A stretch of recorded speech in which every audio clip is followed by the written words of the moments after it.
Welcome back to the Spring Promotion Tournament. We're getting ready for Game 3 of Team Coast versus NME Esports. And here, NME Esports is, backs against the wall. Need to win the next 3 in a row to keep their NALCS. That never happens. Yeah, well, first of all, that never happens. So, but they need to do that in order to keep their LCS spot here. So, Kiwi, how do they start in Game 3 to turn things around? I think they either need to completely trust Flares to play well, or they completely trust him to play badly, because I feel like they're kind of hedging. Trashy is kind of moving around, but he's not really sure where he wants to camp up or, just kind of pressure a lane. And sure, maybe he should just completely ditch Flares, and maybe that would have been a great alternative that the Game 2. But if he saw that Flares maybe was pushed in a little and was gankable, he should have maybe paid attention to that lane. Yeah. It's tricky because in Game 1, Flares actually had an early lane advantage. And in Game 2, he came back decently in the teamfight phase. So there's a chance that NME isn't identifying this as one of the main reasons they're losing. But I do think they should lane swap, mainly because the first pick priority, you want to neutralize whatever type of advantage Chris can have as much as possible, and just try for a different game, because standard lanes haven't worked twice in a row. All right, well, there you have it. Simple enough. I mean, you have to imagine that with their LCS lives on the line, they're going to pull out all the stops here in Game 3. Maybe we will see that Riven come out. Now let's head over to the caster desk to get back into the action. Thank you very much, Dash. We are here getting ready to get back into the action indeed. Game 3 coming up, and it's going to be a tough road ahead for NME now. Yes, it is. Reverse sweeps have been very common in North America, though. That's true.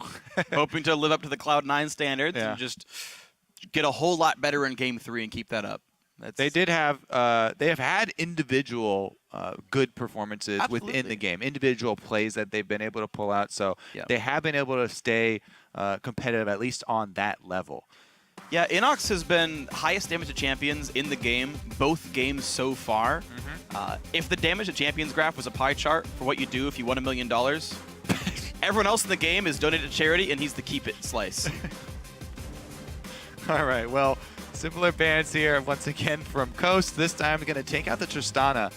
You don't want that one to go back around. I feel like that's a round 2 blocking, because they don't feel like they want to first pick it and would rather not fight against. Oh, but Rek'Sai! the list is left open, as is the Rek'Sai, as right? well. So Coast get the champion whose ban they dropped. So they still got to steal away all those things that were scary. And now enemies say, okay, can we take away the Olaf? Can we take away the Rek'Sai? Like, there are 2 champions that you're really afraid of right now, and they're more afraid of the Evelynn than the Rek'Sai. That makes me think that they probably are not planning on going into lane swapping. Interesting. Even though it would be a way to shake things up. All right, the well, thing is, I know Peekaboo can take away Victor next round here, and it was really good for Inox in Game 2. Yeah, plus, I mean, with Rek'Sai up, the Elise, the point of early picking that Elise kind of drops off a little bit, because there's better alternatives, and you're not really getting the bonus of stealing it away from Shrimp. Once again here, though, Shen for Flares. We'll see if they can make use of some cross-map plays this time around. It's strange seeing what NME picked for here. I think they identified that they don't need to steal Braum away because Thresh is just fine for Conquan. And they grabbed Shen knowing full well that Olaf was coming through, so no priorities really grabbed here for NME, aside from, I guess, the Elise. And even then, we got to see how it's going to do. Certainly Shrimp crushed on the last game. This was a really good game for Trashy, the start that he had on Elise in game number 1. True. So maybe he will be able to pull off. This is the Shen plus the Elise combo. Elise gets the pressure on bottom early, and you start burning summoner spells. Maybe you get some early action. In the best case scenario, you get a kill like you did in game 1. But then you just continue to bombard bottom lane with pressure. Have your Shen teleport down there and try and keep MASH out of it. All right, NME do change up the style. Vayne comes through for Otter. The champion can run down a Kalista, but it's into a hard lane. Thresh Kalista. Wow, yeah. With Alistar at her back as well. That doesn't help very much for the early laning phase of Vayne. Maybe they will try and seek out those lane swaps. It also would help because then they could get roaming Alistar early as well. Try and force Coast to make more difficult decisions early in the game. Coast once again without a true tank here. Olaf in the top lane, Thresh in the support role. So we once again might have the difficult team fight scenario. Azir also off the table. Pigmo's got to play something new in this one. He may still find himself plenty of wave clear. There is the Rek'Sai hover. I expect that to get locked in after all. And the victor does get taken away. Enemy happy to give away these champions that they played so well earlier on. In Game 2, they gave away the Elise they could have picked away. In Game 3, they gave away the victor they played so well. Enemy are really prioritizing mid lane counter picks in a lane where counter picking has fallen off a lot. Yeah. The priority of counter picking has risen in top lane and dropped off in mid lane just because the champions that rose to the top in mid lane have been very good all around and don't have that many stark weaknesses that you can really punish heavily as far as counter matchups. So the counter picking mid, we'll see if what Inox can pull off, but the first 2 games felt like he would have been able to get those champions and those matchups even, whether he had been counter pick or whether he had picked it earlier in the draft phase. Yep. First picker though, things you want to go with, either assassins or poke. So he opts to go with the poke. It's so route. weird. I'm not sure what this is going to be doing for the team, though. He's got no real poke synergy on the roster, and it's actually very physical damage heavy as well. It's going to be Sunfire Capes and Cinderhulks for the magic damage profile. I mean, here. at least it will give them some form of wave clear because they have absolutely none beside Varus. Yep. And he will get to a point where he can at least hold one lane for them. And then maybe, buy some time for that Shen split push. But really, Enemy, it is actually going to be hard for them to disengage if they try and go 4-1. It would be up to Alistar to try and hold that front line and headbutt someone away. Well, definitely some difficulties here. We'll see how the lane matches pan out, though, with the 2 aggressive early game junglers are here. Yeah, and they do have the Vayne for Otter. That was one of their best LCS setups when they had Otter on Vayne, and he was able to have a really good game and sort of take over. So maybe they do, if they can channel some of that bot lane focus with the Elise starting out early and then Shen teleports coming in, try and get Otter ahead so that the Vayne can control the game. We'll see if he can do that. The laning phase has been okay for the bot lane of Enemy Esports. We'll see what happens here in Game 3. And so while the teams load into the game, head over to Twitter and send hashtag CST win or hashtag NME win. Let us know who's going to take it. Of course, Coast already up 2-0. They've got 3 chances to get that one final game in. Enemy need the reverse sweep, and they need it now. Who's going to be in the LCS in the spring? Let's find out. Game 3 starts. As they have doubled down on 80 carries as well. Picking Varus into Olaf is not quite as scary as picking Ashe into it, but similar effect there. Yeah, you at least have a healing reduction, which feels kind of nice. You can't lifesteal tank you, but you don't have that same burst that Victor did. That actually zoned out Chris basically by himself. Strange to see him go off of that. Defensive opening here for both squads. And standard opening as well. So if they all drop trinkets now, then we will see no interesting early game invades. First damage dealt. There's your healing reduction as well. Inox, 100% of all damage. Never mind. 30 seconds until minions spawn. All right, yeah, defensive start. We'll see if the lane swap comes through like the analyst desk asked for. That's what I talked about on the preview for PTL as well. Oh, yeah, you're right. But, they do. So both top laners did see each other drop trinket wards, but there's plenty of time. So this is a complete guess. This is all guesswork, by the way, for NME right now. And it will be, once again, them able to start in the jungle Minions without have any spawned. support from their dual lane. I think Players are it trashy on the other side of the map. And because it is complete guesswork, looks like we will have them call, and both teams duos up top. Vayne Alistar, that is hard to pull off. Vayne's pretty good into Kalista, though. I like it.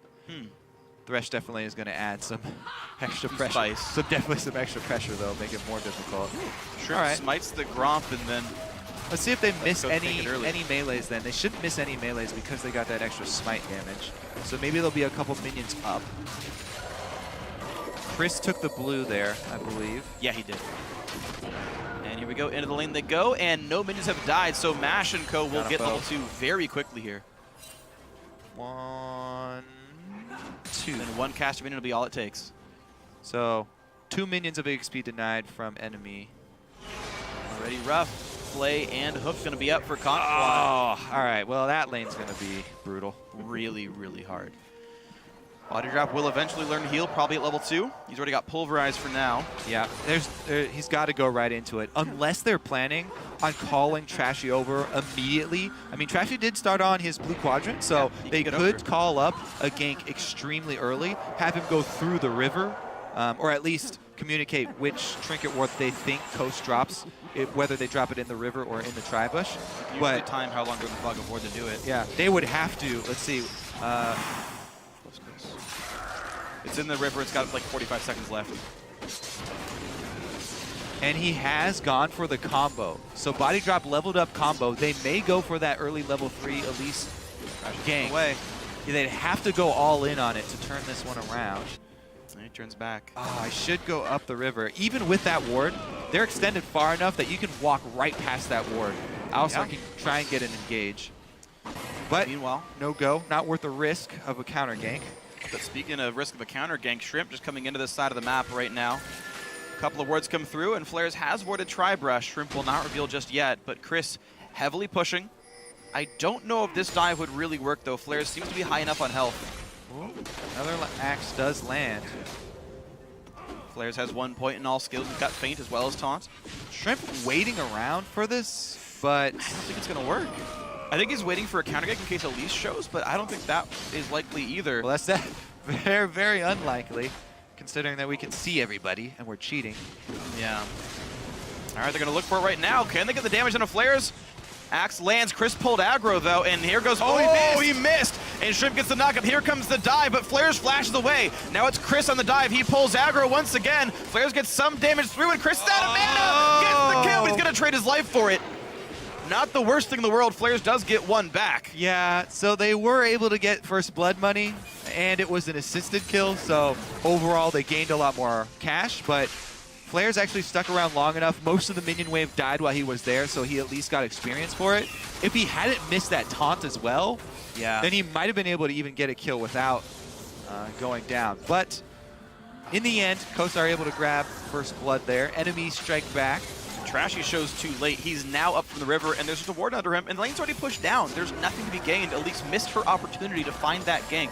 Chose to take an extra 3 camps. He counter-jungled the Gromp, I guess, but I think that was definitely a kill in the making, and it did not happen. Pretty dangerous to go for early tower dives versus Thresh. Yeah. But we will not see it happen, so I'm going to say it was a good call. Well, this gank, yeah, I meant like 2 minutes ago, though, when you were talking about it, and like go right after the red buff. Oh, yeah, That's what he missed. Oh, yeah, up the river, yeah. I was like, I was agreeing with you, and you're like, no, he made the right choice. my bad, Freak. What the hell, Kobe? Flares in a bad spot. Taunts through, gets knocked up part way, but Elise is here this time. And they find a stun on Shrimp, but Shrimp has flash. No kill gonna happen. Well, no repeat gank. We know Shrimp does like to camp the same lane, and this time Trashy was ready for it. Yeah. Flair's gonna call to him. This guy is gonna come back. But look at this matchup. 16 CS up already. Frozen on Chris's side of the map as well. So rough. The blue buff being fed to Olaf early already is not fair in that matchup. But get the early jungle pressure as well. You can tell early focus from Coast down there once again, wanted to continue with the same plan. And it is working. They forced Flares into the early armor buy, which is not even ideal versus Olaf. Yeah. And now he's forced into jungling. So he's going to be taking up jungle camps, which pushes Trashy into the area where he has to make something happen on the top side of the map, or just sort of lose out on time because there aren't even other jungle camps for him to take. Mid lane's playing very defensively. Inox has hit level 6, so at least he has follow-up CC if they're able to get something, but it's a cleanse Victor, so cleanse flash both up. You know, best case you probably blow both summoners, but yeah, probably only one.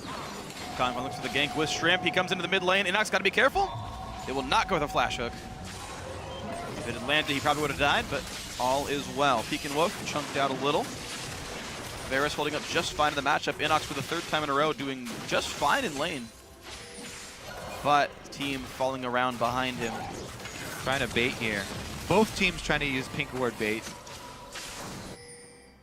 Flair's roll swaps up to the top side. He's got teleport up, and the duo lane is now on the bottom side. That is Dragon advantage as far as map assignments are concerned. Once again, for though, NME look at Esports. this. Trashy's going with the same route, swings around down bottom. He's also got body drop here, so Chris going to have to pop his ultimate. He needs to save it as long as possible. There it is. And just Fox run Cocoon. straight out. Big damage comes through. Silver bolts are still on. Chris does have Ghost, but he doesn't need to use it.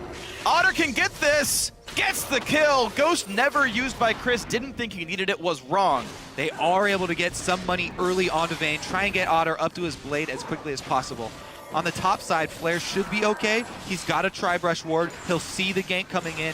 He should be able to evacuate before he gets dove, but he's been held to level 4 8 minutes into the game. That is going to be rough. Body Wrap now tanking Dragon. Will be making this one happen. They got some free time for Otter and putting all their eggs in the Vayne basket. She got out of lane, only down about 5 CS. That was just fine for how bad that matchup could have been. Yeah, especially with how the lane started. Yeah, with the experience discrepancy, able to pull it back. Not too shabby. Okay. Tier also stacking up for Inox in the mid lane. Trying to upgrade as early as possible. Oh! Thank you, sir. Oh, nice. Inox gets a steal. So now both mid laners have taken camps away from the opposing jungler in their own side of the map. Shrimpster running around. Trashy is actually getting some time to steal away the red buff. Now, aside from this top lane matchup being so under-farmed, enemy looking fairly solid in this game. But it's Trashy getting picked on and Chris very far ahead, and that can be a very big concern. Yeah, similar story once again. So much focus from Coast. Shrimp constantly ganking for Chris, trying to get him ahead on these aggressive champions in the top lane. At this point, I actually, pretty good exchange here, but I'd actually be very worried about tower dive coming in. I think body drop is only a couple minutes away from that level 6, so definitely need to keep Thresh nearby. Probably this wave will give him 6. All right, well, I think that's going to limit Conquan's roaming ability because a Vayne Alistar is great at tower diving if Kalista gets left alone. Blue buff safely to Inox. He's going to feel okay about this one, but it's an 1,800 gold lead. Once again, though, all this focus down bottom lane. Flares is now walking over. They want to try and keep Otter going. Farm alarm comes off the Rex side. He Back walked in. into Trashy it. barely gets tagged by the Sentinel, has to run away. So Flares is actually going to walk by him while he had vision on him as well. So they even know that Flares is down here. Gave away even more information. Ouch. And that just signals to Chris, push as hard as you can, get up to that turret. He's trying to freeze it, actually. He's trying to deny as much gold as possible instead of creating pressure. Weirdly enough, it's how it's going. The flash pulverized, though. They're going to go for Max. They realize they get the condemn. He's got a lantern. Has to flash away from Alistar. He's now a couple hits away from gone, but it's not going to be enough. Here comes Shrimp, and Chris has already arrived. The big knockup comes through, and Trashy in the middle of nowhere gets wrecked there. And now the flash hook. Nice dodge by Otter, but a big lead continues for Coast. Oh, it's not done yet either. Full health, double summoners. Victor's coming in to try and catch somebody. Everybody from Coast or from NME does get out, and Flares is going to try and reverse the top lane push here, get some damage on top lane, and try and trade turrets. Well, we'll get some amount of damage. That turret is literally full health right now, so will take him quite a while. That was with the engage onto Mash and getting both summoners, condemning him into the wall, and still Coast were able to turn that around. Now, keep in mind, not all 4-on-4s are created equal. Shen did not have ulti at that time. He was level 4 still at the beginning. Just now finally gets Stan United. Yep. Rough stuff. Flair's trying to get himself back in. They did break the freeze, though, that Chris had, so it came at the cost of a couple lives. Yeah, and now the gold lead sits at over 3,000. Coast sizably ahead this early on. This is one of the bigger catastrophes actually to have, as NME don't have any turrets to their name, but Coast have 2. The Varus wave clear doesn't mean much. Shrimp's going to go for the knockup. They've got a Shen coming, but is it nearly enough? Flares is around. They get the taunt. They're going to get mashed. There's finally a kill picked up in the favor of NME Esports. All right, they are able to finally use Stand United. They get the kill. Mash Me overcommits, but can they get some pressure on the turret afterwards? It's no, yeah, Victor arrives back from base, and he's the wave clear. Their pressure's bot lane instead. Otter was staying down here, clears the wave. It's now in front of the turret. His wards are good enough because Alistar's roaming through, so he can just spot any roams. This will be a turret kill finally, so enemy do get one on the board as Flares walks top lane to absorb the wave that just got pushed in by the Olaf. Nox, though, not the best wave clear right now. Low on mana, not a ton of attack damage, means mid lane's going to get pressured. Trashy can't do much either. Coast now the gold lead down to 2,000 thanks to the turret, the farm, and the kill.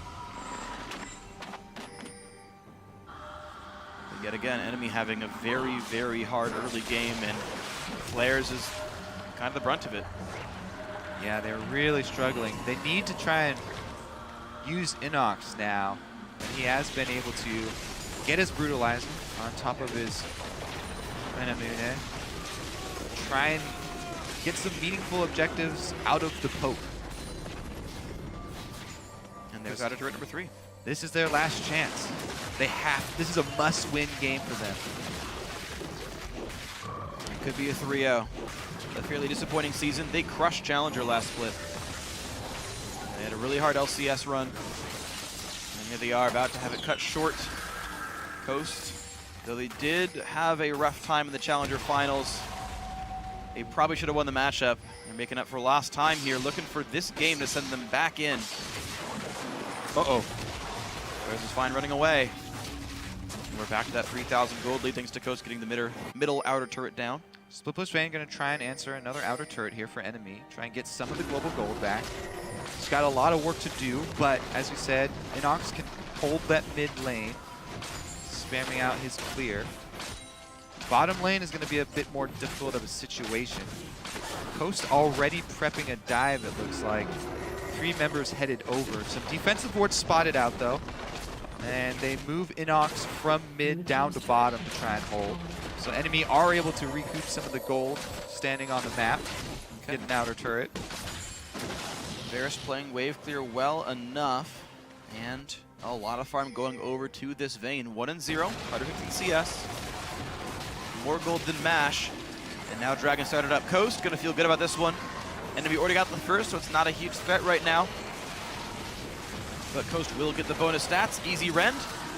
Picked up there. Conk 1.5. The taunt comes in. A lot of damage, but of course he's got a Kalista support, so he's going to be safe. Flares goes down for nothing. Shrimp low on health, though. One hit away. There's the kill. And an engage by body drop. Conquan gets exhausted. There's the piercing arrow. Enemy esports actually finding something to do. 2 kills picked up for 1. They're going to get control of the jungle. Yeah, they don't have many minions to work with. Pings go down onto mid lane. They're going to try and keep that up. Victor's out of mana, so unless Pekin Wolf buys home guards, I think they should be able to get some decent damage onto this turret. Looks like it's going to be enough. Enemy do find their 3rd outer turret in the gold. Going to be close again, but Rek'Sai's around on the wing. Oh, they barely get it. And they do. Chris is missing Ghost and just can't really push in right now. 600 gold separates these teams. Enemy's hopes are still alive right now. Flares just getting some assist money, trying to catch back up in this game. He is well behind Chris, but yet again, he's on a tank. Yeah, and this time he can actually pull aggro and make the turret pushing much harder. On Malphite, he couldn't stop Olaf from knocking it down. On Shen, you actually can. You can hold the split pushing just by virtue of the champion, even when he's behind.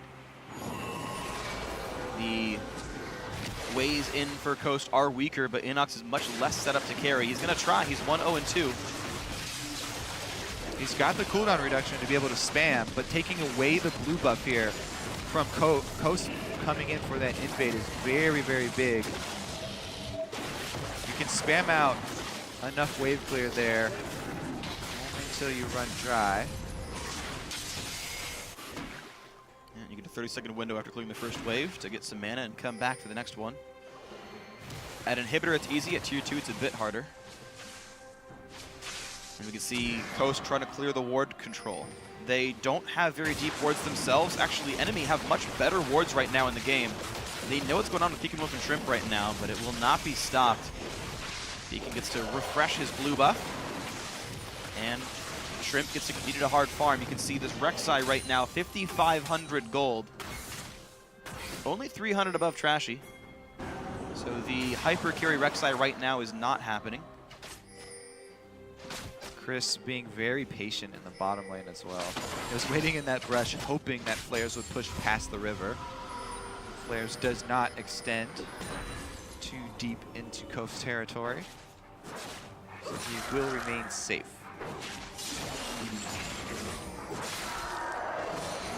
For those of you who don't know Shrimp and haven't watched Challenger this year, Shrimp is known for having the highest gold in the game in his Rek'Sai games, having ridiculous farm, being a split push threat in himself. Black Cleaver second is often common for him. He's on a ward now, so he's in a tight spot. Gives up 5 gold. Yeah. But I think Coast can turn into a double split push threat before too long. Shrimp and Chris both able to run around and use their global teleports essentially to get around the map and make plays. Inox can only wave clear in one of these lanes, and in fact he's going to get attacked right now, poked out by 2 long-range Qs of the split push brothers. And over time, Shrimp will become a tool for Coast to wedge this game apart. Well, they've also got plenty of vision between middle and top, so they're going to try and make a play here, catching NME as NME try and move from defending mid up to defending top. Some decent defensive warding efforts here from NME as they clear some of it out. Not a lot of progress made on either side, honestly. Wards come in, wards come back down. Coast deep wards finally did come in a little bit. Baron spawns in 1 minute. There are about 5 wards on that side of the map circling it. Yeah, I mean, they do have Callista, but I don't think a Baron this early in the game is really on the table for Coast. It would be a big opportunity for NME to jump right back in this game if they were to take that risk. Dragon stacking a lot safer. One thing that has happened is the AD carries are a little bit relatively poor this game. Only 140 CS on MASH is going to be a little bit slower of a Hurricane than normal. So there's a chance, looking at his gold right now, he actually almost definitely will not have Hurricane in time for this fight over the 3rd Dragon of the game. Whereas Otter is actually going to feel pretty good with his Zeal and Blade of the Ruined King. Inox has the Armor Pen core nearly done as well. He will not have Whisper, but Brutalizer may be enough for him. Let's see what this turns into. MASH does get some farm for now, but is behind Otter. Shrimp still getting a lot of farm. 82 CS on him. He's starting to really grow. Has now passed Trashy in money by 300 despite the 2 kills. Yeah, he's going to go with the Cinder Hulk into Black Cleaver build as well. So not only Chris, but Shrimp as well. Everyone will be shredding armor and AoE for Callista. And even just their own rights. Be high damage, sticky targets that don't die too terribly easy. Shrimp looks for some poke. And Chris has found a way to push Flares off the wave again. Some pretty big damage done. Flares will fight back, but not fighting back hard enough, down to 1,000 health. And Chris, once he gets the cooldown back, can sustain his health into a good spot. Here comes the attempt for the top lane. Flares recall. Didn't break through the shield. Tower shield was on him as well. I don't think it worked that way. I think if you don't break through any, like as many shields as you stack up on somebody, you have to actually do damage to the champion. I thought that got changed like 3 months ago. Guess not though. Trashy, oh dear lord. Hooked from Fog of War goes down, and Coast suddenly have control over Dragon. No matter what enemy tried to do, it's not going to happen now. And this Dragon's going to get itself completely dead. MASH will get his team the turret damage buff, which just might matter. The little chunks of damage that Chris and Pekinwolf can get in will add up. Actually means much more in teams where you get very rare turret damage in, instead of like, oh, we chunk them out and we just like kill the turret regardless. You get little chips. Yeah, true. Especially the secondary turrets, which are very difficult to take down in one go. All right, targeting here on Pekinwolf. Drop wants in, can't find it. Pekinwolf fast enough with boots too. And then Moby Alistair not quick enough. Yeah, Pekinwolf actually much more defensive. You know, talking about that video we had of him describing him in Inox, where Inox went for the Luden's first item for Victor, looking for that burst. A much more aggressive player, looking for the early kills. Pekinwolf a lot safer, more defensive build. Uh-oh, Otter's going to be able to dodge the slow. He's looking for this. Chris ghosts. 3, 2, 1. The stun's going to come around. They hit it. But there's not enough damage anymore. Ghost built enough space. He's going to be fine. That is still 2 important spells burned. That's everything for Olaf. His ghost and his ultimate. It's very difficult for him to fight without that. But we're the third getting a gold lead. Coast have actually grown a bunch of gold just via the single kill and the farm they're growing for themselves. They abandon bottom lane here and decide to press instead. I think NME are going to close in and take that turret then. Coast are just going to give it up to them and try and run up the mid lane. Nice ward there by Flares on Baron just to check that while everybody was bottom. It was actually enough for them to just pull off of the bottom lane because everybody from Coast moved up towards the Baron area, and Flares did not have his Trinket Ward available. So it was just hovering around the around the Baron pit wall, and just the threat of Coast going for that Baron in Fog of War pulls them off of the bottom lane turret, so they actually don't get anything out of it. Yeah, true. No major objectives really gained here, but we still sit at 2,000 gold. Upgrade those trinkets. It's worth. Yep. Absolutely massive. Body drop is level 9. Conquan the same. Both junglers, of course, could easily do so themselves. 3 pink wards in the inventory of Team Coast. Enemy none to speak of. Coast have lost their deep vision. Enemy have really good wards around the bottom side here. As Inox keeps pressuring the mid lane. Peekanolf losing a lot of health, actually. But not getting pressured enough to stop him from wave clearing. Mid lane will not take any meaningful damage. Bot lane really not getting hit either. Yeah. Conquan and Shrimp trying to keep this Baron pit clear. Shrimp now 1,000 gold ahead of Trashy. Getting more and more money throughout this game. Top winner up 80. Ooh. Coast are looking to fight soon. They've got the Elixir of Wrath on MASH and the double item power spike here for Callista. Maximum lifesteal.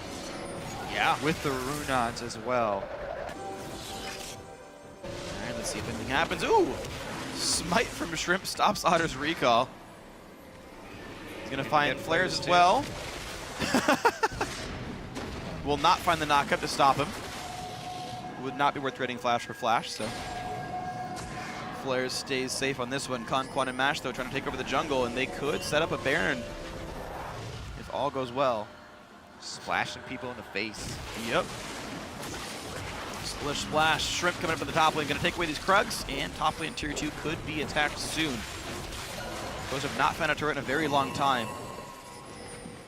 Yeah, I'm really not going back to the split push here for Coast.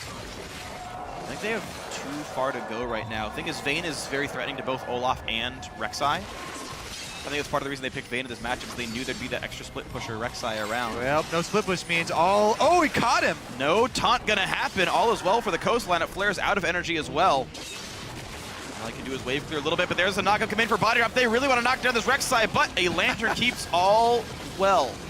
Flash was used. But all nullified there by the Lantern. And yeah. Chris was able to get down to bottom lane and start the wave, pushing in Coast favor as well during that. So not only did they lose out on a huge flash, Alistar, a very important flash to have for that team fight, but they also have to answer with the teleport because Chris was able to get bottom lane moving. Yeah. Not long ago, it was Vayne in that lane. Now she's Chris is also coming down mid lane from behind the rest of NME. There's no They do have double summoners on both of their carries, though. He's going to cut the wave off. Chris is totally safe here now. Runs right up to the top side of the map, and of course there's a turret in his sights up there, so someone's got to get up there to defend him. Flares will slowly acquire farm in the bottom side, down 90 minions down here, but at least getting some money. Shrimp will stop him. No, he won't. Can't get the Q across because of the Grump. And Otter just getting what minions he can. Wet Static Shiv will help with the wave clear a little bit. Yeah, and he could actually start pulling off some split pushing on his own. Yeah. Chris is waiting in that brush, though. Got to be a little bit careful. Chris does not have any true sight on him, though. And despite all the money that Shrimp is taking in this game, you can see his CS quite high. He's 1,500 now above Trashy. None of the other lanes are losing advantages here. Chris wants this. Flares is at his back. And nothing to find. The Shrimp is still growing in power, and now the Baron attempt will come through. Olaf does have teleport. Wolf down. Oh, wow, yeah. The two big carries are on the other side of the map, so Shrimp can look for a steal.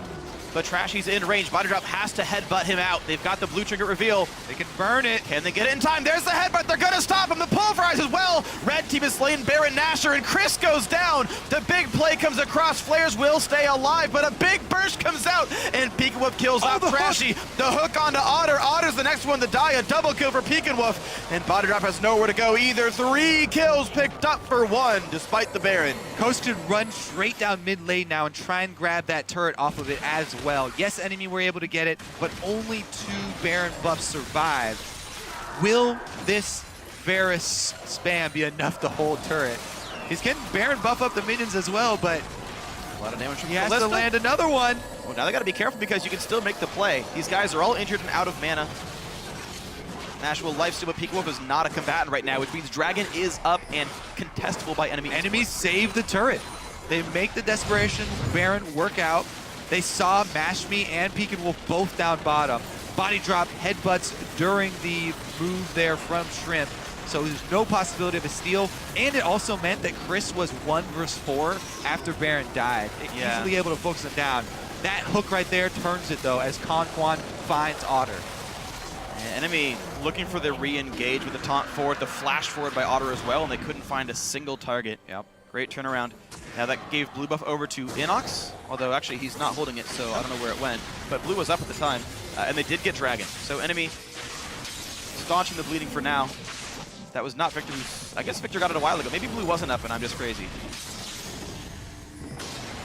So we're looking at the engage. Chris in the backside. Who's he going to find? A headbutt's going to get stopped by the ulti. Trash getting hit up, but they find Mash. That's going to be a dead Callista, but Inox gets found out, runs away and stays alive. Now Otter is back around. Shrimp going to take a ton of damage, and that's a 2 for 0. Good kiting by Inox. Also, they have a Baron buff, so they can push after this. Inox is going to have to go back to base. They've got Body Drop waiting in the wings. A ward He defensive by has Chris. ultimate. Alistar ultimate is available. Pekin Wolf is a prime target. Inox is already recalled. He's running back down the mid lane. 20 seconds on the respawns. Vayne can push. Yep. Body Drop still watching the rotations. She doesn't have Baron buff of her own, but she can get the wave pushing on bottom. Quick reveal, they know only Olaf is defending this. Chris also used his ultimate on Olaf, so he wouldn't be able to get out of it for free. That's going to be 2 turrets, I think, picked up. Bot lane will go down. Otter is uncontested. Mid lane tier 2 went down as well. And enemy esports bring it back within 500 gold. Their Baron ends in 30 seconds, but they've managed to tie the game up. Just like in game 2, they came back from a big deficit. Trying to make their stand here. They do not want to give up their spot without a fight.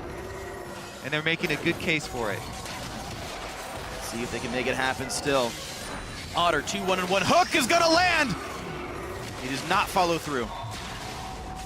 Victor was not in range for any of the burst. They don't go for the chase down. Mid lane back under fire. Rek'Sai on the side. Body Drop will play bodyguard. And he's going to get hooked right into range. He's got to pop the ult. He's going to go for the pulverized flash, and he can't get Pekin Wolf. He cleanse flashes away and stays alive. Konquan ulted back by the Callista, and all is well. A 1 for 0. It does stop the siege, but it's only 1 kill unless Shrimp can finish this. He's going to get some damage on a Trashy, but does not have any slows in the kit, so it's not going to be any meaningful damage. Otter safe as well. Enemy limping in and limping out of fights, honestly. These guys do not look all that coordinated. Well, they needed to go back and spend some of that gold. They just earned a lot of gold with that big swing. You're looking at 1,500 per person on average. Once they can turn that into combat stats, they'll stand a better chance. Inox has been huge for them. Mash tried to find him in the back line and 1 versus 1, but the solo lane AD carry comes out on top. Shrimp needs to take farm, though. He's getting closer and closer to doubling Trashy's farm in this game. Gold disparity still at about 1,500 between the two of them. But at a certain point, that Rek'Sai unlocks, and he gets enough damage, or she gets enough damage, to actually 1v1 the Varus in the back line. As long as these guys can deal with Otter, then all is well. Summoner was blown in that last fight. Even though Inox came out ahead, he had to blow his flash. Has to be very careful now. AD carry supports mid lane is roughly equal. It's the top 2 spots that have Coast gold lead right now. Those are the 2 to watch for. And it's the 2 teleporters. Otter getting a ton of the farm right now. He's now being donated a lot of the gold. It's Varus who gets the scrap farm. Otter's the primary focus here. Flair's still very far behind. Yep. Shrimp actually has more CS than him.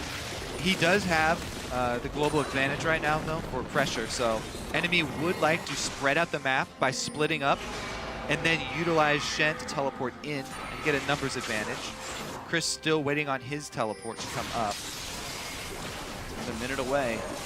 Looks like they're sending Flair's bottom, though, to match up against Shrimp instead, who, to be fair, doesn't have tunnels very close to any lanes that would be pushed up on the other side of the map, so it would still take him a while to get there, but...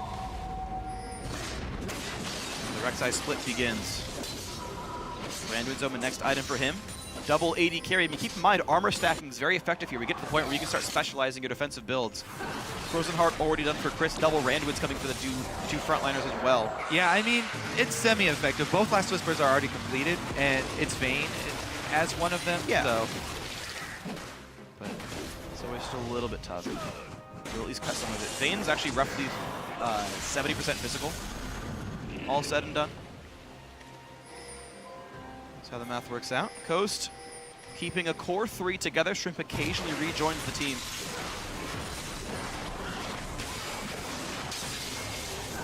Flair's just getting what farm together he can.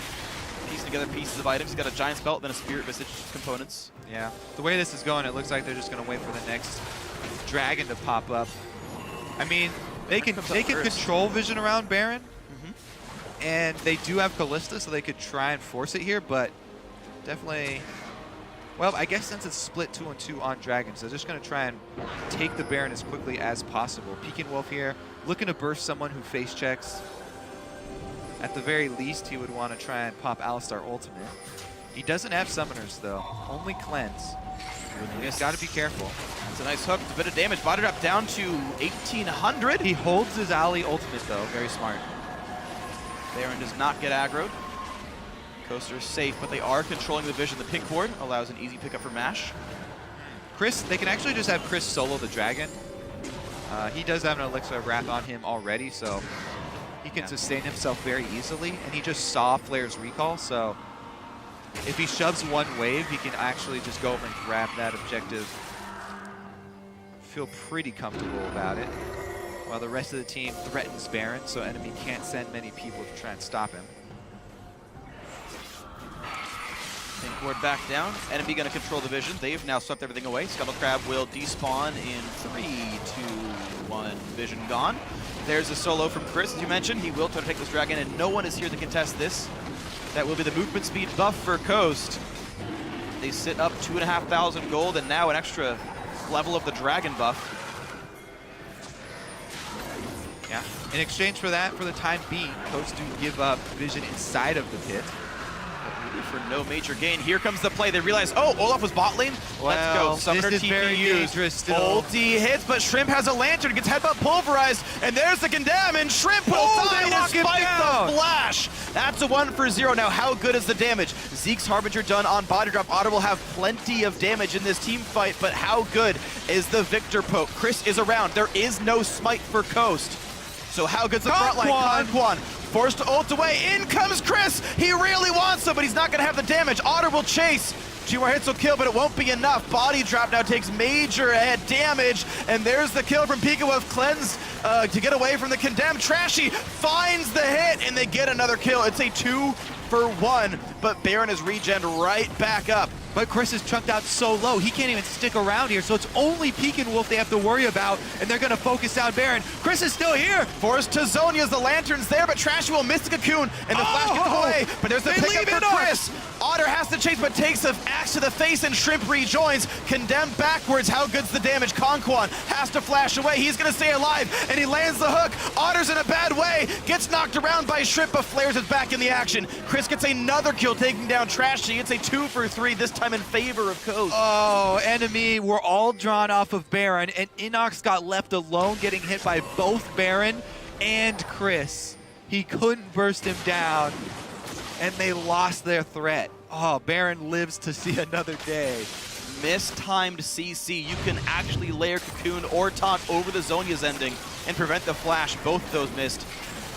And got out. So he lands the hook, but he got hit with the arrow at the exact same time, so they had to back him out. Chris does burn the Flash and Shen ultimate on top side, but look at Alistar ultimate. He was able to tank almost as long as the solo lane at Olaf here. There's the Flash Big play con. from Trashy. Trashy able to hit the cocoon and set it up for him. Then we, as we know, the re-engage here. They all go to Peek and Wolf. And as you said, they missed both CCs, plus they left Inox by himself in order to do that. Yeah, rough. Because they could have focused down Chris. That guy was low, but he kited it out so well. Otter takes away the scuttle. Nicely done. And the thing is, Olaf axes give boost speed by hitting a champion, just doing physical damage at all. So you slow someone and gain MS, and he gets the heck out of these fights. And his armor stack is really big. Olaf sitting on 338 armor. Gonna try again. A lot of damage comes through. This was a very fast dying Baron. Can they get the secure? Shrimp gonna get knocked around a little bit. He's gonna go, and he will not. Oh no! Whoa, Chris gets it with the axe into the front line, getting away with the lantern. A big knockup for body drop. The Victor damage resumes though. It's still a battle coming in with the Baron buff on Mash. Does what damage he can, but now forced to run away. 2 kills picked up in favor of Coast and a Baron in the get out. They stole it and they finished off the front line. Shrimp trying to stop back so they can shove up, get the turret without anybody there either. That what undertow. A play. Chris is able to charge in, not only take out the Baron, but grab 2 kills for the team as well. That throw might have just secured Coast a spot in the LCS. That Baron could have been a comeback move for NME Esports, but now with Baron on 4, there's so much push pressure for Coast.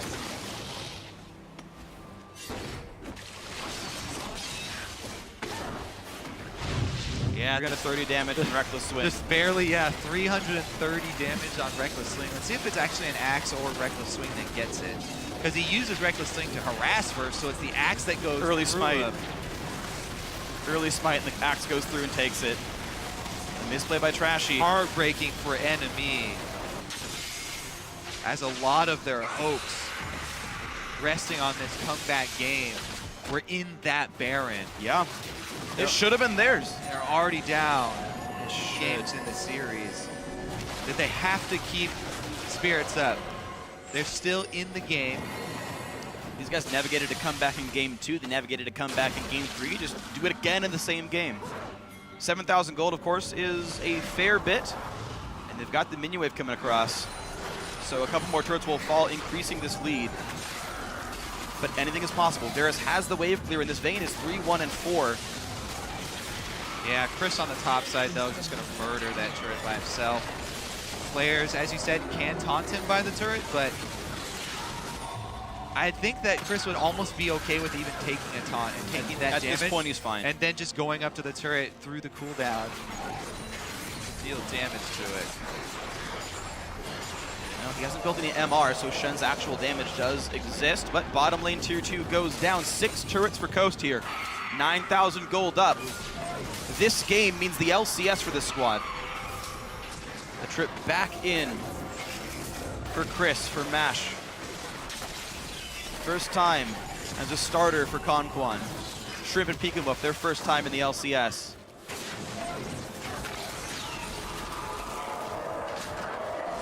Well, they're trying to close the loop here. 1-3-1 again. They do have Shrimp in mid lane trying to pressure. Baron buff still on, but they're going to let off the gas. They want to go purchase with the last round of gold that they got. Grab up Dragon number 4. Return to finish the hard parts, cracking through inhibitor turrets. Shrimp now up to 14,000 gold. He's a huge menace. Randuin's Omen, Thornmail, and Black Cleaver done for both of those frontline bruisers. Those guys will not be dying fast now. 2 threats, and one of them is very poke-based. There's no attack speed on Inox. He's building towards his either Scimitar or Infinity Edge last item. Yeah. But Vayne can't do all the heavy lifting here. Yeah, He's only got 3 items. And unlike the Kog'Maw that we saw earlier, AP Kog'Maw, who scales to infinity almost, Yeah. makes it a lot. Varus definitely doesn't have the end game Kog does. Want honestly a bit surprised to see Varus instead of Kog'Maw. Just that a diversification of damage would have helped them, I think, immensely in dealing with some of these champions. Nox trying to carry his weight, 3, 1, and 6. Certainly still a very good player, nearly hard carried game 2. But Chris has absolutely destroyed Flares all 3 games. You don't see leads this big. Well, really. I mean, we have obviously right here, but that is a rare situation for people not named Chris in the Challenger Series. He's doing it now to an LCS top laner. Yeah, top lane focus really has been the key strategy for Team Coast. You can see last item Aegis for Shrimp, just to add that cursory MR. There are Sunfire capes in an Elise, you know, it's a bit useful. Righteous Glory being scouted for body drop, he wants in. Meanwhile, Conquan has his own Frozen Heart. That Thresh is sitting on 2,000 health and 170 armor. I almost feel like Coast are just going to wait it out for the next Baron to pop up and try and just lay down the vision. Because, honestly, even though all their tanks are building a whole bunch of armor and are extremely beefy, if they win this game, they get into the LCS and they don't want to take the risk. Yeah, there's really no downside anyway. There's no big plays enemy can make waiting around. Oh, they're going to try here. Shrimp going to take some damage for sure. Silver Bolts do matter. Down to 1,500, but Otter can't do enough damage fast enough. There's the jump to the tunnel. One more shot! He's going to flash for it. Yes, he is! Not a crit, though. Silver Bolt's timed out. Just timed out. And a turret goes down. Shrimp gets away. He can recall. He can ult right back in and join the fight much faster than Vayne can. And the bottom inhibitor turret is gone. Oh, he did not want to have to spend summoners for the kill. Silver Bullets times out, and he doesn't get them. Only the flash trade. Shrimp's back to full health. He's got home guards. He's running back out on the map. Flash trade, but it's better on Vayne than it is on Rek'Sai. Yeah. He really wanted to save his flash for the next team fight because he's so much of the team's damage. It just timed out. Wow. The flash actually bought him enough time. Yeah, the travel time. Yeah. of the auto. Quite relevant. Next patch, Vayne's missile speed buff by 300. I don't think we need any main buffs. Free calm nope. down. I'm kidding. She's in a great spot. She is. All right, well, return to split pushing. It's Chris's time to take up the mantle now. Shrimp, without his flash, might be a little more cautious. Shut down mid here for NME. They're going to force a reaction. Chris will get the inhibitor turret, though, or the inhibitor itself if he's left unattended. Flares takes the damage from the turret, but he's tanky enough to not really care too much. The inhibitor turret itself is nearly going to go down. They don't get it. Their tank is chunked out, and Olaf's still pushing. The inhibitor. He's still pushing. He's got a wave. He can end the game. Now Coast have to stop the gates. The summoner TP used by Flares, he will buy enough time, but now you got to be careful because teleport is up for Chris and he could flank. He could force Stand United. He's looking to do it. Inox is in the back, does have double summoners up. Otter's the only one down flash. Chris coming around the side. He's nearly there, revealed by a ward. Now enemy are aware. This could be the fight that gets Coast into the LCS. They don't have to. They don't have to force this Baron either. They've got a bottom inhibitor down. Chris is in the bottom lane, trying to force Flares off. Once again, enemy trying to strike back. They force down middle to make Coast react. Oh, careful Otter. 3 guys on the defense. Some more poke. Conquan at half HP. Ooh, body drop taking free damage. Pops the ulti. That means they can kill the turret. But now he can't fight. It's going to wear off, and they have to get out of there now. That hook was close. They almost go in. They force the flash out of Alistar as well. Ulti and flash. Chris now off does body have drop. teleport. He does have home guards as well. Alistar's no longer a tank. Chris will play wave clear. The bottom lane inhibitor will respawn in about 3 minutes. A long time to go. The intention in this game is making Coast play pretty defensively, pretty slowly. They're going to go back to their tried and true 5 dragons. It's up in 35. There will not be an Alistar ulti up in time for that. It'll be 10 seconds late. Stand United is up, but so is Chris's teleport. Rek'Sai pops in. Shrimp is now at full build. He's got nothing else to buy. Peek Wolf also there, taunt by Flares. Got a decent amount of damage down from the trade. Of course, this is pre-rework Thornmail, so it's not like the Thornmail does much from Chris, but here's the Baron attempt.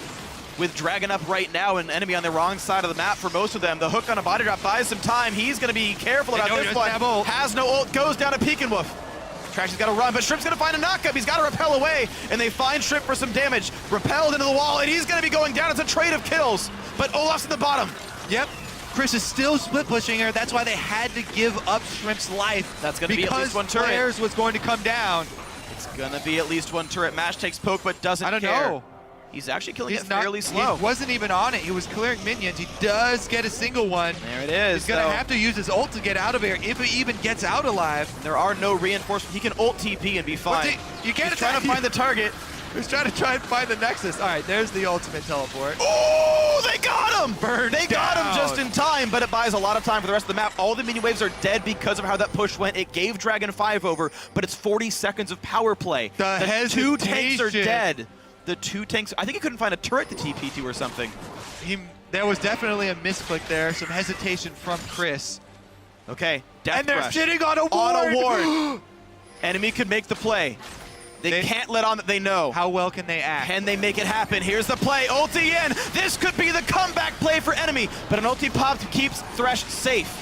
Great disengage. They leave Thresh behind to take the hit. Shrimp can ult in 10 seconds. It'll be a 4 versus 4. Vita Drop respawns just now, but he can't get across the map in time. Dragon 5 still up on the Peek attempt. Trash is losing a lot of health. There is still no smite. Shrimp respawns. He pops the ulti. They cannot give this away. Baron Nash are picked up. Vita Drop ults to stay alive. Flares takes a lot of damage. These guys have to run. Rylays is such a big slow. They don't have a front line, though. Shrimp trying to move in, and they've made the escape. A recall from Shen. He still has no globals up, but teleports up in 5 seconds. This Baron empowered recall is going to be really big for enemy. They need to get Trashy back to base and back to full mana as quickly as possible. Now they can hold on with the Baron buff. Star's losing a lot of health. It actually could go down to the minion line. Otter can't do it. He quite needs to kill it. Oh, he gets it alive. It's gonna regen. He sold Shiv for Phantom Dancer, the highest build. This is the highest damage build he can really go for while keeping a Banshee's build, which I think he needs to not die to Victor. All right, enemy still in this, holding on to their LCS spot by their fingernails. 1 minute left on Dragon 5, 2 minutes left on Baron. There will be a 1 minute buff disparity soon for enemy. Bottom inhibitors respawning. You hear the announcer say that right now. So enemy can get the map back on equal footing. This Varus is on full build, but without crit, it's going to make it hard for him to kill off the front line. Vayne will have to do all the heavy lifting. Flare is now going for maybe a Black Cleaver just to shred armor even further. He's got the Phage. The 131 is doing work for Coast. They're getting minion waves pushed on both sides. Flares can only answer one of the two. For the flank. He's in behind. Chris doesn't have teleport though, so he'll have to come from the base.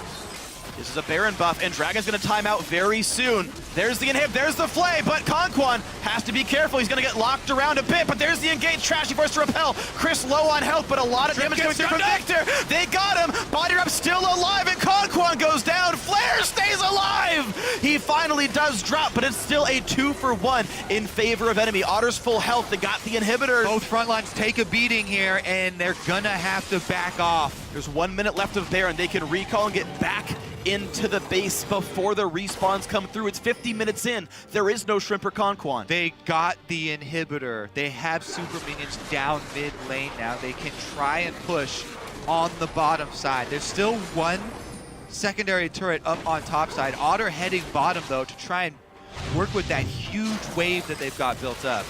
All right, so here's the engage. It's just a little bit late, right after the inhibitor goes down. He gets the double flay, but they're both able to escape, and Shen ultimate onto Otter. They don't even try and target him. Shrimp gets sucked back in with the gravity field, and the front line here from enemy able to barely survive off of Alistar ultimate, only Flares going down. Yeah, Mash and Chris out there hitting the ulted Alistar and the full tank Shen. And it took him a very long time to get through it all. Respawns up in 7 seconds. Shrimp's up at 8 now. Conquan's alive in a sec. Flares has TP, but it's going to be a little bit later to the party. Everything rests on this team fight. for NME. They have to win. They will not get anything done. Wave gets bot lane trick, annihilated. nothing. Curiously, they did not go for top lane tier 2. They pushed bot lane in, but that's not the one under threat right now. Getting a small pile of gold doesn't mean a lot for the full build champions, but getting it off the map is nice. Enemy try to sit in a death rush, they will not get through. Trying to gain vision around Dragon as number 5 again comes up for Coast is very big for Enemy. They've got True Sight in here. They have Alistar in the brush waiting to make a play. Flares that stand united in the top lane. And Coast switched their builds around. Shrimp sold Sightstone for a tank item. And he's got an upgraded warding totem now, so there's not good ward clearing by Coast anymore. Trashy's still on his Sightstone and They Sweeper. cannot face check the Elise Alistar team, even with the massive gold lead that they're running. The thing is, this lead doesn't matter anymore. Flares is almost done with his full build. The 3,000 gold deficit does not matter anymore. Trashy, again, despite the deficit, basically full build. The major carries on both sides also matched. 50 seconds left. This could be move speed. Oh, they catch up Shrimp. This is some real damage. The flash pulverized. They headbutt him in, and Shrimp gets caught out. The TP in from Chris. He's gonna actually cancel it. Body drop popped the ulti, and that means there's no Chris right now. He's stuck top lane. Righteous Glory does not let them in, though. They can either take the Dragon off of the field or try and push in the bottom turret during this death. What about attempting mid? They've got a full 60 seconds on Shrimp still left. So they 25 on Dragon. They can push and then retreat to the Dragon. No Alistar ultimate makes me think that they might not be able to even get the turret, though. Flares could be the one to try and tank it instead. Flares is very durable. He won't take much damage here from this, but Pekin Wolf has great wave clear. Pekin Wolf do it. These minions just get removed. Ulti misses from Inox. They don't want to overextend here, though. They need to get Dragon. Okay, there's Dragon. They could maybe get some damage on this turret, but they need to get that Dragon off of the field, deny it from Coast. And with the map control they have and their double sight stones, they can go back and get Baron control too. That spawns in 2 minutes here. Dragon's a Forsaken pickup. That's 100% going to enemy That here. Baron crab is very important. And Coast are going to get it first. Now, it will not live during Baron's respawn. Pash is not heading towards it. He's trying to clear up all the jungle minions. If they ward up on the river, then they can just wait to take the crab. If there's no pressure here, wait for, whatever. All right, it's going to get, Right. it'll So see enemy get warded. They won't have the speed boost or the shrine for the actual Baron spawn. But up until that moment for all of the Vision Wars, they will have it. You can wait on killing it if you have the wards already and just kill it as soon as you see enemy approach. But yeah, regardless, they will have it for the Vision Wars at least. So enemy have diversified their tank items. You can see a Spirit Visage, a Banshee's Veil, and a Locket on their 2 farmed tanks here. Whereas you have mostly armor stacking on the side of Coast. Yeah, I mean, Alistar popping ulti just tanks all the it's a full tank Elise. It's just slow burn damage for magic damage going to come from enemies. So definitely should be mostly armor. Varus has a little bit as well, actually. So ooh, Varus switched out. He sold his Yomus for a Black Cleaver, so he can help shred armor for the Vayne here. It's kind of slow stack, his attack speed is low. And Chris actually finding some damage onto Flares. This is a bit of a threat here. Oh, he pops Flares ultimate. is down to half HP. Chris ults for attack damage, which is a very curious choice, and Mash gets caught out a bit. But they don't find the damage quite enough. He had QSS, didn't pop it, feels safe enough. Baron is now alive. Both these teams have move speed, but Coast has bonus damage to monsters thanks to Dragon 4. They burn this down quick, and they've got Callista. ward inside for enemy, though. Can Flares hold on Enemy in the control top mid. lane? Well, Chris has got the bot lane. He's got the inhibitor taken once again, and it's only a single Nexus turret. Hib's getting hit though, and enemy are here first. Chris does not have teleport. He cannot join his team. They're But if committed Flares leaves, to the split push. Flares can't leave. He's pinned down. Trashy stuns Mash, doesn't care. He's gonna- Chris Chris can is trying to take win the game by himself. He can ignore the Shen. He's down to half HP, and it's gonna be the re-engage for enemy esports. It's a base rush, but Chris could win the game right They now. stop the backs. He's not taking enough damage, and Chris will single-handedly bring his team into the LCS. Oh my word, it's the 3-0. And Chris has done it. A way to pull it off. Olaf ult comes back up, and he uses it to burn down the turrets. What a strange way to end a match. Coaster into the LCS. Enemy are not done. They just go back to the challenger circuit. Yep, they dominated it last split. They're going to be back there again. Coach Youngbuck unfortunately could not bring them the victory, and Coast are kind of shocked it's over. They're kind of not even realizing what just happened here. But it's over. It's the 3-0. Coast into the LCS. Enemy, the group of friends who, despite many hardships, have stuck it out together. You will see them next year. You will see Coast back on the big stage. Shrimp going to be playing his first professional split. Pekin Wolf the same. Saint's back. He's back Saint's again. back again. Enemy needs some time to rebuild. Inox, that man on your screen right there, played his heart out. He did. Every single game, he was the highest damage to champions in the game. Yes, okay, there was an AP COG game. And yes, there was a Poke Varus game. But he tried so hard to carry his team. He had some great performances. 6-1-8 on a losing game. And we were even winning in kills in this one. Definitely hold his head high. Yeah. After that one.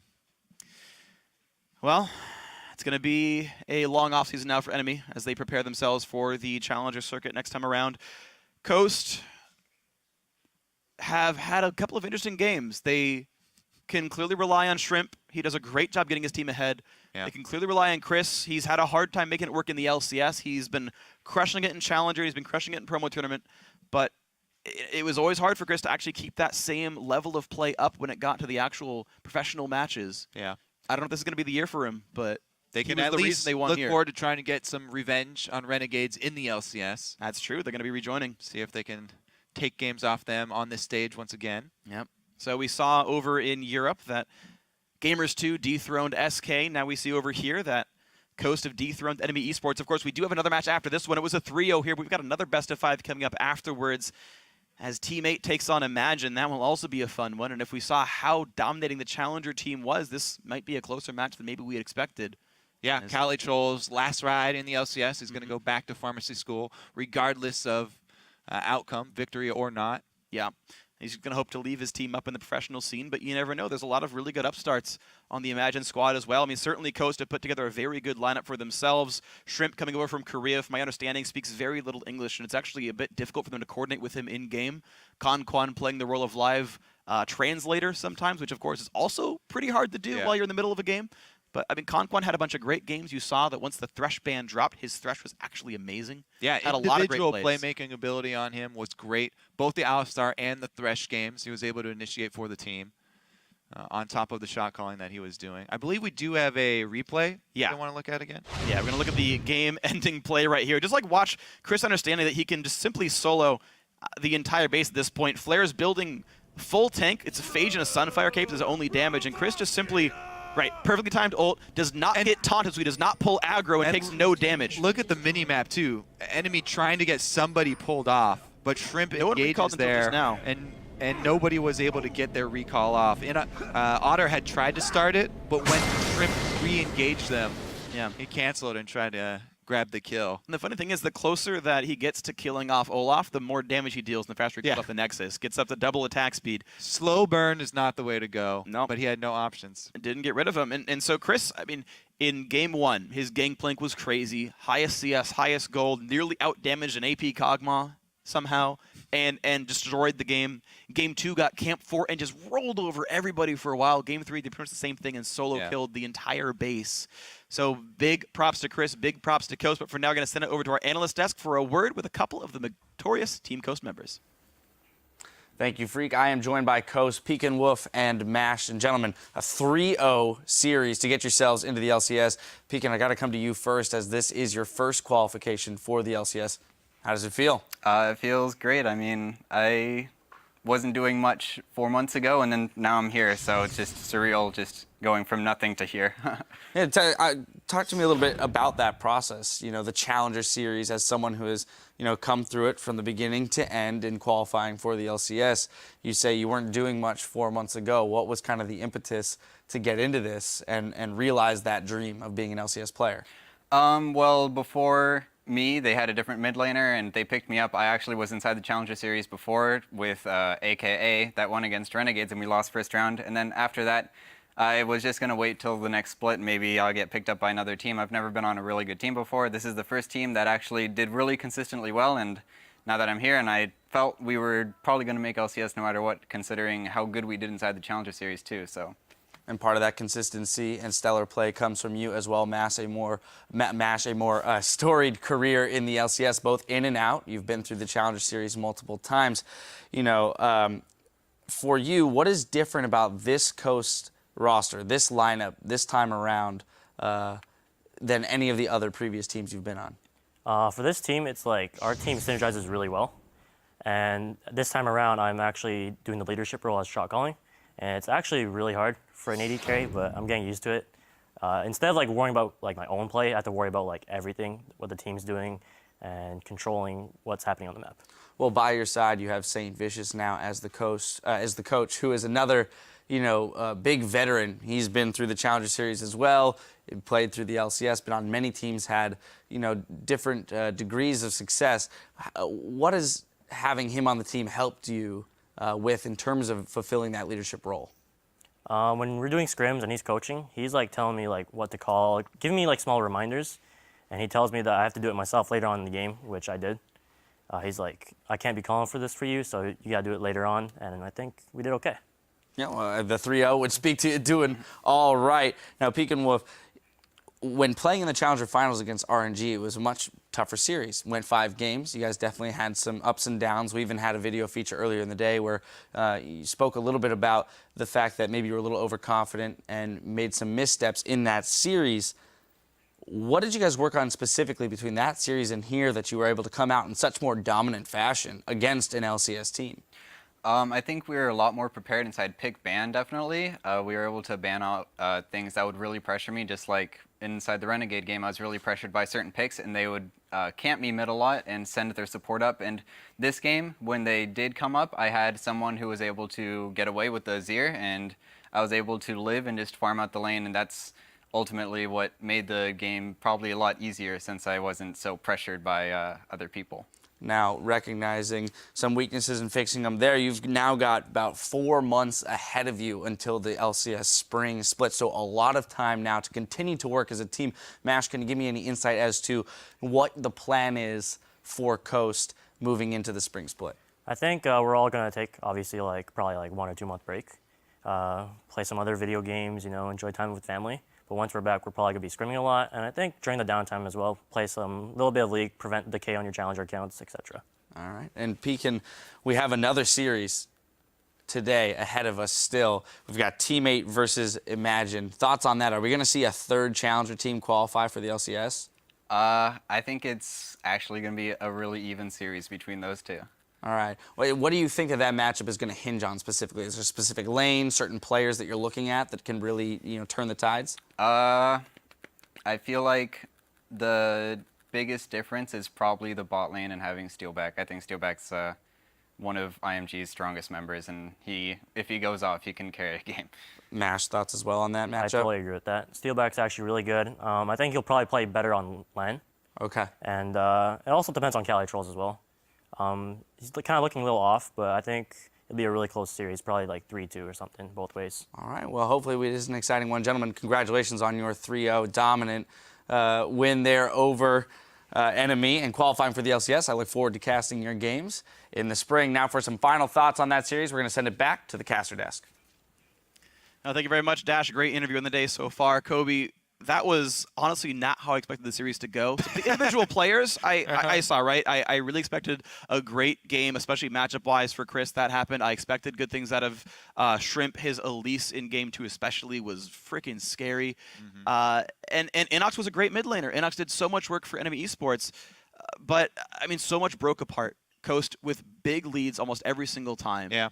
It really was a battle of those two, the relegation kings, I guess. Yeah. Chris and Inox. And, you know, it's kind of fitting, I guess, that Chris got to destroy the last Nexus himself to get back in once again. Yeah. The only problem, as he's talked about, he hasn't found the success once he's into the LCS. He's got a new team, new coaching staff.